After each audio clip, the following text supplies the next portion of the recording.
What's popular YouTube? Another day, another team. It's everybody's favorite time of the year. Unlucky or bad. Right? Most people don't even remember the last time we did unlucky or bad. I sure don't. I didn't retire the series or anything like that, but people were like, can you bring it back? They wanted to see this more. It is kind of an interesting angle. It's a way for me to, in a more bantery way, talk about a player and look at a game that they didn't play well in without just going hard on the fact that they had an off day. I mean, that's the ultimate thing, is that we're talking about players who all have good days and bad days. And originally, I would like to make my unlucky or bads about the core players. So top 3 performers on each team. You know, star players, oppers, best riflers. And that's because their specific job is to put up impact. If they don't have green events, they are not doing a good job. And anything more than that really is cope, right? Especially at the elite level. We're talking about team right now, FaZe Clan, who won Katowice. If Twist Brokey and Rops aren't the top 3 players by stats, something is going wrong. That's not good. That's actually a dysfunctioning team. They're the players who get the most space. They have the requirement to get the most kills. And the reason that they have that requirement is because they've already proven that they can do it with the space. So it's all this ecosystem. Everybody works together. You have to agree on what people's roles are, even if it's only this kind of a ethereal idea of a role or whatever, and that sometimes you entry and sometimes you lurk. And Counter-Strike, you need to be pretty versatile. There still is an understanding that's important. And we see from Karrigan in this match that we're about to watch, he goes 9 and 29. And I want to say this, that in this video, it's very narrative focused. I mean, I watched the game, I talk about it a little bit, but I'm talking about so many things in this one when it comes to storylines and ideas about FaZe and stuff like that. I believe Karrigan needs to raise his floor for FaZe to be consistent, but he also proved at this event that he has set up such a system with such now 3 top 20 players, if you want to include Rops, that he doesn't have, Nico, Simple, or Zaiwu, but he has a very, very excellent team at this point and proved that this can be good enough to actually win events. But if he doesn't raise his floor and has like this performance in a final, they will lose.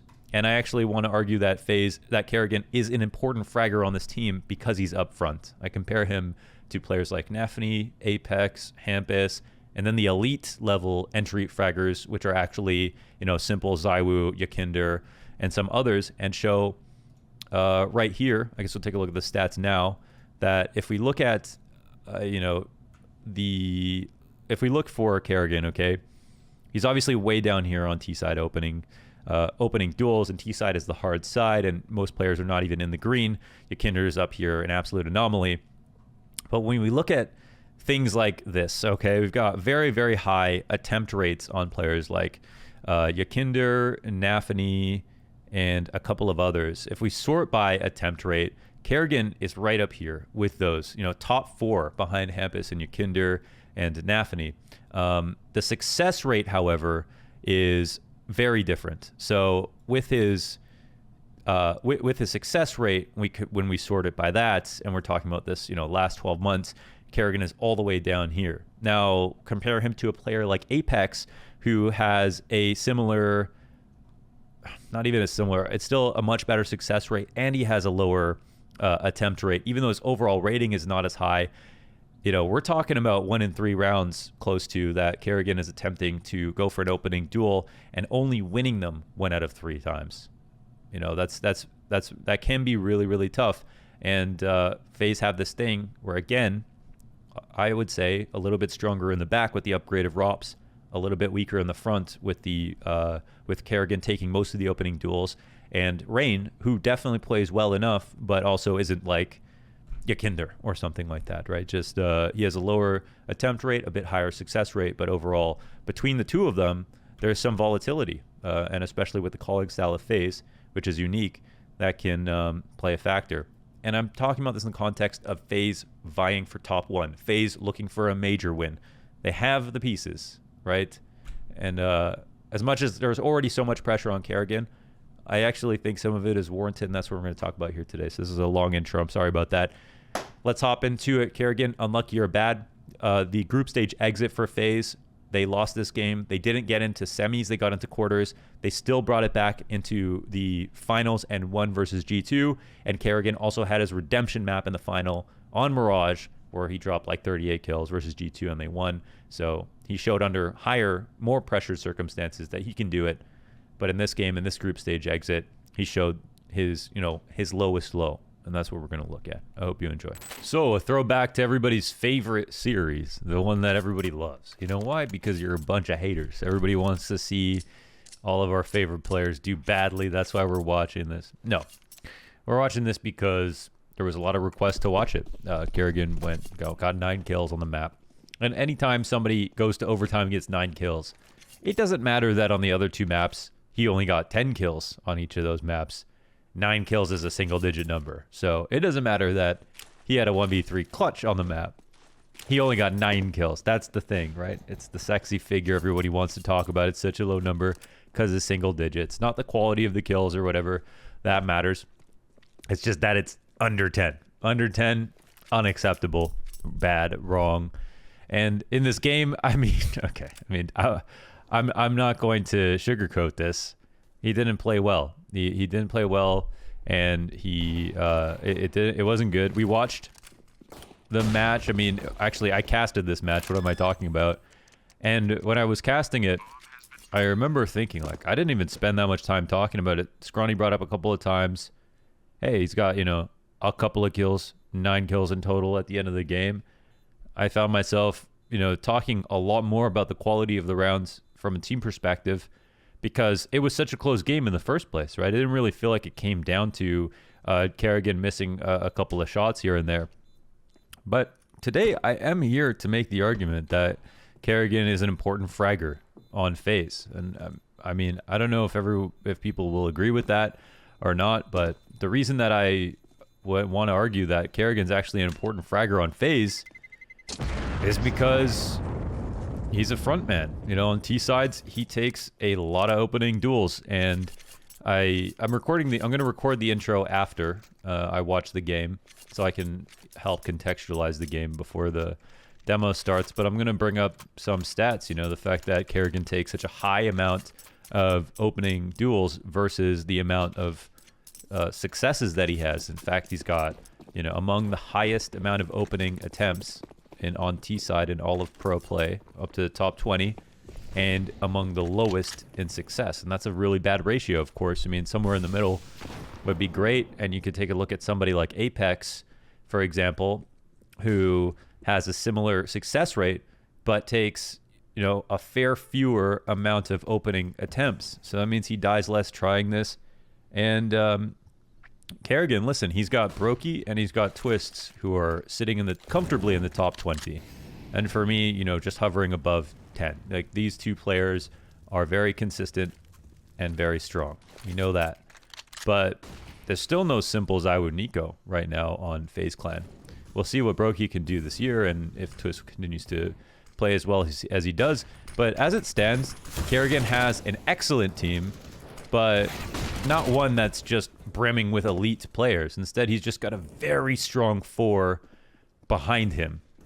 And I really want to say behind him because, again, on T sides, Karrigan's the guy who is the cameraman. He's the one who is in the front, and he's the one who is probably the best communicator on the team too. So he's going to take the opening fights, call out what's happening, whether he wins or loses them, and his team will try to win behind that. The next guy who's taking the most amount of opening kills is Rain, and he has a better success rate than Karrigan and fewer tries. So overall, it's a better ratio. Still not like insane, right? Rain is not Yakinder. Yakinder, who has an unbelievable success rate. He's not Yakinder. He's not Zywoo. He's not Simple. There are players who are attempting really high amounts of opening duels, and Yakinder is the example with a rifle, and have much more success. So Rain's not even on that level, right? He's just very good. And since Karrigan's taking such a high amount, this is why I made the argument that FaZe, with the pickup of Rops, became stronger in the back. Mid-round player Twist, mid-round player Brokey or closer Brokey, closer Rops. But up in the fronts, you know, none of their top 20 players are there, right? Now they've got Rops. Actually, sorry, Rops is going to be is in the top 20. Even though this last year wasn't as good for him, he will probably be very high up on the top 20, I would assume, coming into this year. So yeah, that helps, but it's still a situation where I believe if Karrigan plays badly, they can't win tournaments just because they've strengthened up in the fragging department, in the clutch department, all this stuff. I think they still rely on him a little bit. And I think what he proved at Kato was that he can have middling success, you know, good games and bad games, and they can still win, right? They can still win overall.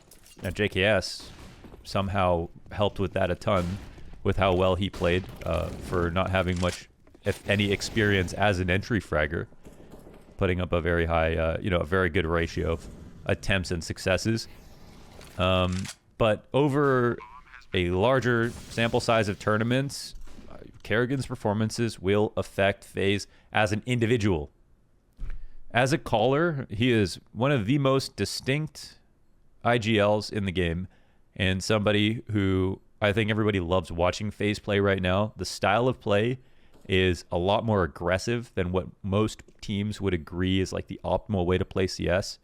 He's very mid-round centric. His team has a lot of clutchers that he can believe in that end up winning him rounds. And so he's kind of carved out this identity for FaZe that's quite unique to the rest of the Tier 1 and Tier 2. And they made it work to the point that they won a very stacked tournament just now. And again, with some inconsistency, with literally a stand-in once again. So that's the thing about FaZe. But this match is one where he gets 9 kills. And in the second half, they cannot close the game. It comes up to like 15 to 10 or something like that.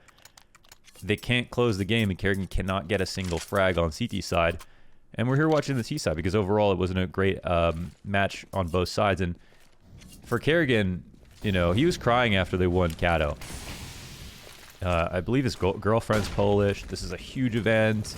It proved so much. They went through so much to even get to the finals of Kato, let alone win. So it was an emotional day. And I think, honestly, that's probably one of the reasons that I feel comfortable making this video, because, you know, I like to make unlucky or bads about core players, because core players have a responsibility to statistically show up. I mean, there's no dodging that. You know, if Simple has a bad game, his job description, it says get kills. You know, that's on his job description. And for some other players, they have some level of excuse. You know, for Karrigan, really good players in the back. He doesn't have to be a top fragger to win the game. But I think in these, you know, insanely high stakes matches that are games where the players on average are playing at such a high level, there has to be a higher floor. I think, you know, for Karrigan. If FaZe want to be contend for top 1, they want to have consistency across big events, they want to win a major, Karrigan's got to raise his floor. That's just what I believe. Now, some people say, Karrigan, why doesn't Karrigan become a coach? In my opinion, Karrigan's doing something as an IGL that he could never do as a coach. And as long as he can actually hold the gun and put up good games here and there, it's going to be hard to make the argument that he would be more valuable as a coach, in my opinion.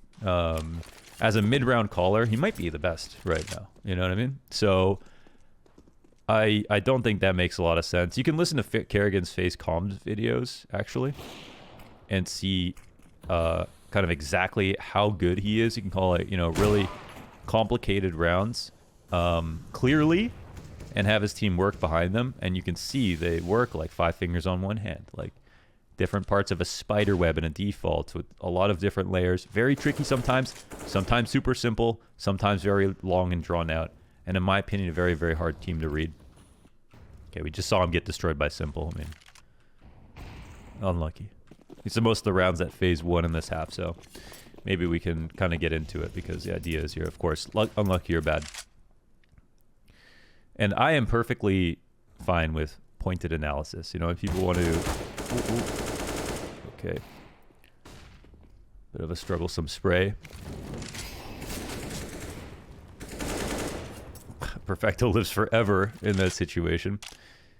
And I think when it gets really bad for Karrigan sometimes, I've seen him in you know, big games where the confidence does go. You know what I mean? I see him like, he'll go for the pre-fire, running sprays, kind of anything he can do to play incredibly selflessly.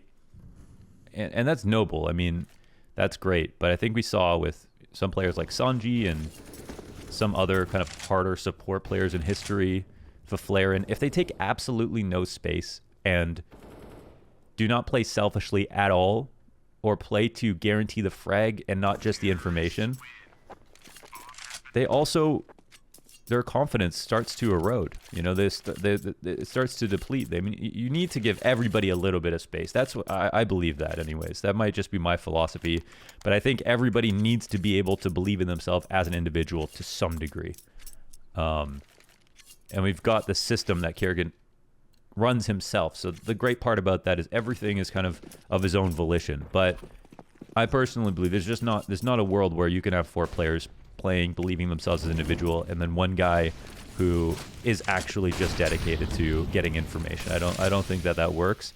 I think there was a point in history where, you know, back in 2019, where that was becoming the prevalent thing, and a lot of the entry opening duel players like Glaive and also Karrigan and Art and stuff, they were taking a lot of attempts and having some really, really messy attempts that ended up you know, costing them their lives, but their teams were able to mobilize around it. But now we fast forward to 2021. You've got players like NAVI, you've got players like Hampus who have a much better ratio of attempts to successes and are can be very good individuals and are also pulling off similar things to what Glaive and Karrigan were doing back in 2019 with the aggressiveness on their opening duels. That's where I need that trade. Oh, okay. I mean, he got bodied, but he did need that trade. See things, you know, really fall apart there because even Boomich on that last play draws the attention of a third guy. That could have been an easy 2v2. So yeah, it does have an impact. They're not getting the refrag. Okay, we'll see. Karrigan, you know, very far in the front now. There could be someone tucked. Does it feel comfortable taking this duel? Let's see if he wins this. Oh, looks like there's someone tucked connector. And one escapes. So now they just lose a little bit of space. So here's what happens. Here's the issue when you can't immediately refrag. I'm not saying that this is Karrigan's fault or anything, but in any situation, like this is like, let's say in most situations, the guy up front who might lose a duel is Karrigan. If he goes, then let's say this is Rain behind him, you know, they not only like lose that opening duel, but they lose all the space that comes with it, right? Even if it's a stalemate, but you win connector control, that changes the round. Instead, you have to kind of reset to work back to map control, draw out more of your own resources. And that's why I think that some of the more prominent teams to come up, like Gambit, were teams where they were super solid on T side getting those opening frags.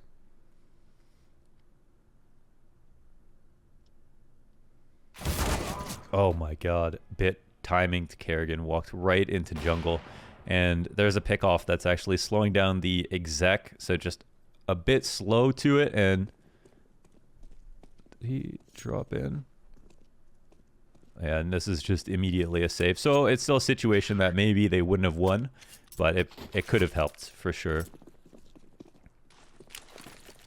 And listen, I feel like I have to criticize players as an analyst, a commentator, YouTuber, fake coach, whatever you want to call me. I'm not jealous of what pro players have to go through these days. When you watch these POV demos and you see how fast and how sharp and how ready every single player is in all these different positions and maps day after day, you know, like the level, they're keeping this, they're keeping their focus and their sharpness so tight that it's just seems sometimes impossible to get into a match, especially if you're not playing well.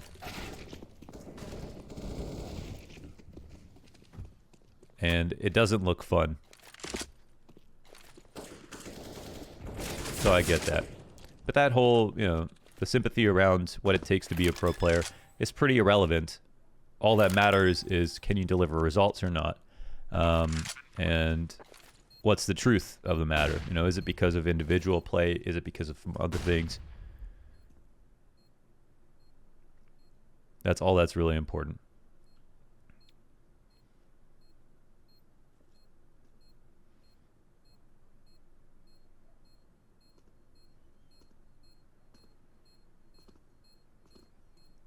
I know I'm going to fast forward and miss this kill, so... Okay. The games that Karrigan plays well, they stomp. And I'm saying even remotely well. It makes such a big difference. And again, that's just because he's a really strong IGL with a very good team behind him. Oh, there's another refrag.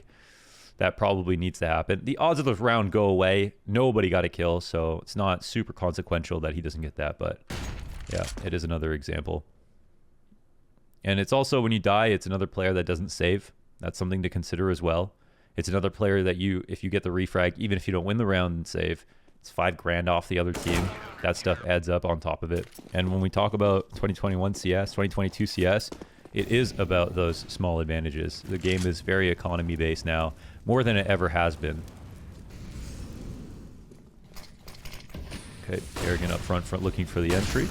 I've seen a combination of him and looking for refrags and also looking for frags. So there, you know, that's just a bad, right? It's a frag that you need to get. It's one where Boomich didn't instant dink him and he had a chance and they cleared it under Balk, but he couldn't get the kill. So that does result in a really, really strong hold and also a save here. So yeah, it tallies up. I'm not going to make it a regular thing to do unlucky or bads on IGLs and honestly, and certain players. I think what's fair is you get the players who are core, who get all of the shine for every single win, right? They get all the praise, all the glory, all the shine. Those players should be the ones who get criticized for, you know, their individual level, especially when I talk about them in games like these. I both say that Karrigan's important to FaZe's success, but also say, you know, relatively speaking, I just want to say that he's not a total non-factor. And I think my only thing with Karrigan is if his floor was raised a little bit, whatever that takes. I mean, I don't have the answers for how to do that, but if his floor was raised a little bit, I mean, FaZe could just be a top 1 team in the world, especially with Brokey just kind of achieving demigod status with this last year in recent performance.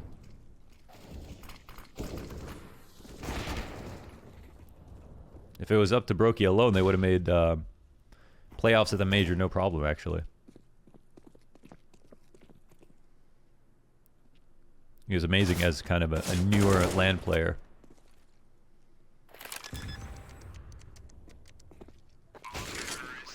Okay, Rain will pick that up. Not bad. Another round 1 from FaZe. Another situation. He gets out peaked. No headshot for him. And he gets taken down. I mean, that's just kind of a pure duel. You know it can happen at that point in the round.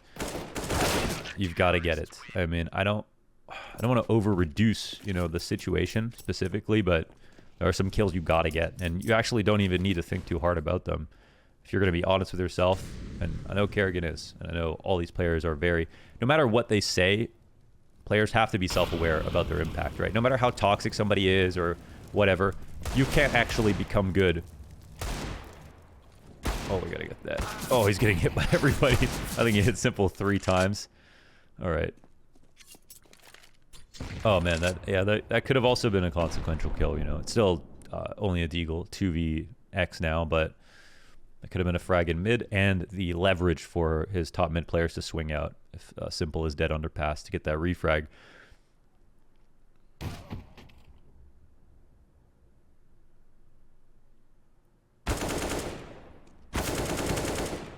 You know, it's like this sharpness that we see from Brokey. It's like just that, you know, it's just that. It's literally just a little bit of mechanics. It's not like that he's always looking in the wrong location. It's just, you got to be super sharp. And when Karrigan's having a good day, he can be very sharp, but that's everybody. Well, what matters again is it's not so much the skill ceiling, it's the skill floor. And it's probably a curse to have the best player on your team be the, you know, best guy at opening kills, besides Nico and Yakinder, of course, but it's a high volatility position, so you do have a lot of excuses. You watch an unlucky or bad on every entry fragger. Like, I can say Apex does, I think, a pretty decent job as an entry fragger, as a, you know, a lurker, even a CT side opening kills where he's playing like Nuke, for example. I think he has I think he's kind of doing exactly what he needs to. I think if they had, like, if Karrigan was Apex, like, I honestly think that FaZe would just be perfect. Now, not to say we would need Apex's calling, keep Karrigan's calling, but just his mechanical ability and level. Maybe confidence as well. But what's also cool about this game is this is the group stage exit for FaZe. If they had won this series, in fact, if they had won this map, they would have gotten to semis of Kato. They still won the event, so I'll just leave that on the table. But okay, we've got him coming. He saw one. Oh, I think he's ready, but a little nervous. Doesn't know if he let one out.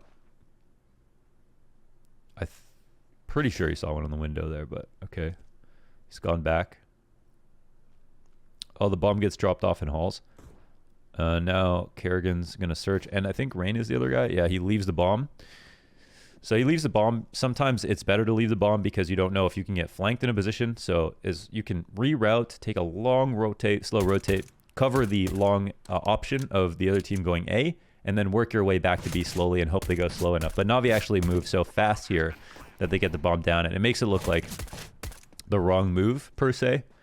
And Karrigan, of course, you know, cannot get kills in the B defense. So, yeah, I was going to watch the first half. I mean, we can keep going.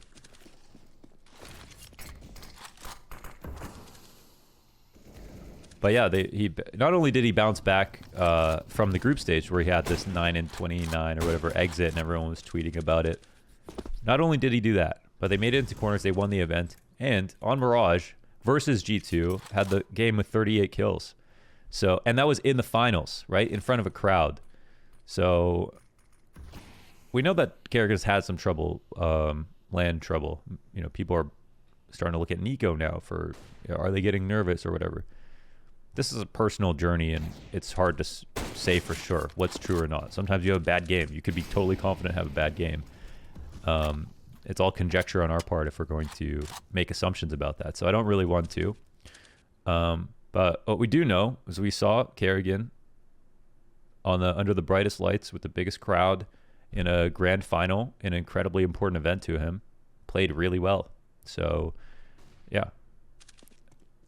That's kind of like all you need, right? You just need to know that the next time you doubt yourself that you've done it before.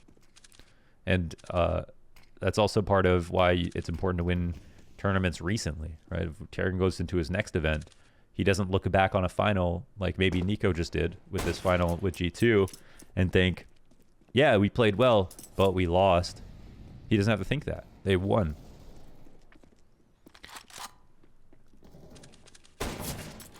So it helps a lot. And I think it also brings the community sentiment back into his favor. And, I mean, we're all human, right? I mean, pro players don't clap back at every time somebody says something. I think sometimes they can be a bit sensitive. Like, people are allowed to criticize. I get criticized as a YouTuber, analyst, commentator, whatever it is. I just don't show anything because people are allowed to say whatever they want, right? You know, players get tons of praise and they get tons of criticism, and there are bettors, right? Three-head bettors who are calling for death threats and stuff like that. We don't get to see that stuff because players are now have kind of built up a thick skin to deal with it. But at the same time, sometimes they crack, sometimes they get a little sensitive, and sometimes they're new to the game and they're not used to all of the tweets and everything like that, and they don't know how to deal with it or how to curb it or how to kind of talk to people about it. And they kind of show a side that looks overly sensitive. And in reality, sometimes it's 100 people who have tweeted them. They're responding to one, and it's grating on them, and they're human. It's understandable. But at the same time, yeah, people are going to talk. No matter what happens in your life, people will always have something to say. So you've got to have a thick skin about it, and it's not even about puckering up and and just taking it on the chin. It's not even about that. It's just about the fact that this is just sports, right? People are having fun. People are saying things without taking them too seriously themselves. And that's what players and people in general should remember. And honestly, it's a great life skill for any players or personalities or even anybody to be able to let people say things. Know what I'm saying? Sticks and stones? Sticks and stones isn't great, but it can definitely abuse people to the point that it's just, you know, but you get the idea.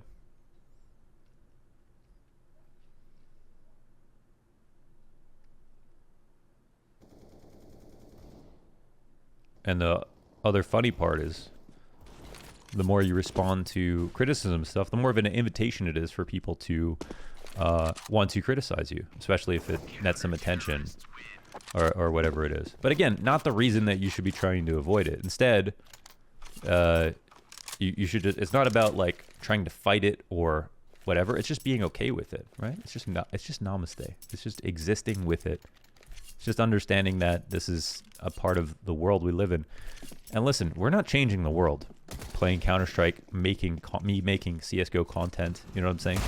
The best thing that I can do, and the best thing that a pro player can do, and whatever, is make someone's day a little bit easier. Maybe be a distraction for somebody. That's not groundbreaking shit, okay? Anybody who says, oh, it just makes me so happy that I can like make someone's day a little bit easier and just do my part in the world, like, shut up, dude. You're not really doing, you're not splitting atoms over here. All you're really doing is a little, you're being a little distraction in a sea of content that is nonstop, that they can go anywhere else for. So people need to get over themselves, especially in sports. And oh, okay, hold on. This is the beginning of a big move. It's huge. Get him. Let's go, Karrigan. And here's a nerve-wracking situation. 1v1 on a map like Mirage, no bomb spotted. Minute left over on CT side. They could be anywhere. And Karrigan's going to call it out, walk it over to B. Oh, it's the perfect call. I actually didn't know when I was watching the game that he spotted him on the cross.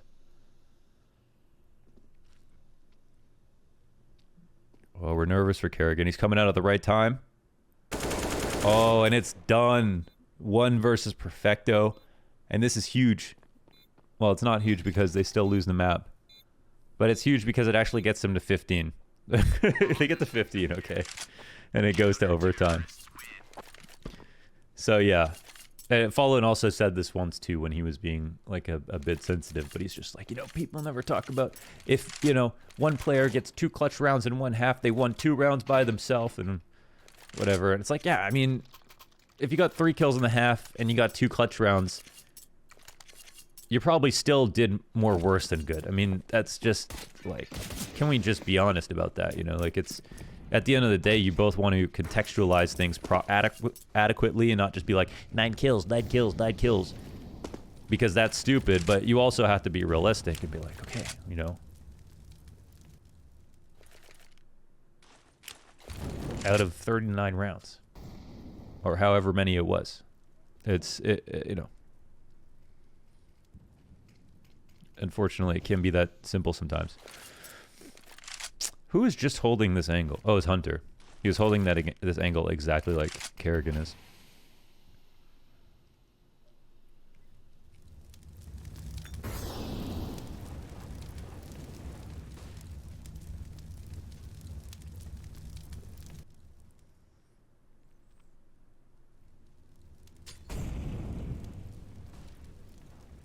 But yeah. Sports is entertainment. Okay? Don't idolize us. We're not really doing shit for this world, honestly. We're just having fun, and that's great, but there are people out there doing a lot more. Okay, should we watch too much more? Honestly, I don't think we should. I think that's like 30 minutes. That's pretty good. This is an unlucky or bad, and it's bad. It was bad. There was a number of kills that Karrigan should have refragged. There was a number of positions where, no, he failed to get an opening duel. He wasn't looking in the right place. He was caught on an awkward movement. Spray wasn't great. He missed a second opportunity after, not hitting that sharp first pick. We saw some of his teammates. The mechanics were super perfect. He's got Twist and Brokey beside him, top 20 players, popping heads, only headshots, and the contrast is definitely severe. And in this game, it wasn't enough from Karrigan. We know that. And my one point to kind of conclude again is just to say that Karrigan doesn't have to be the best player on the server, and neither does Rain. And as the entry fraggers, they're going to have more volatile positions. But I do believe Karrigan needs to raise his floor for FaZe to be more consistent. And it comes down to the opening kill attempt rate versus success rate. If you're going to have a high attempt rate, you've got to have some kind of good ratio there. And Karrigan right now has one of the worst in all of pro play. And he's a player on the server. As long as he's not like a coach or something else, if he's in the server, he has to have that duty, right? I think that's just how it goes. Compare him directly to some other IGLs like Hampus, NAVI, even Apex, who kind of down there with him, but has a much lower attempt rate. Karrigan is not the shining example of an entry fragger, even though he's going for it much more than most other players are. So, yeah, congrats to FaZe for winning Katowice, and Karrigan showed off why he's on the team by being the best IGL at the event, and also showing us that he can individually play well, but that low floor did show itself every once in a while. So I hope you enjoyed that, and as always, be safe.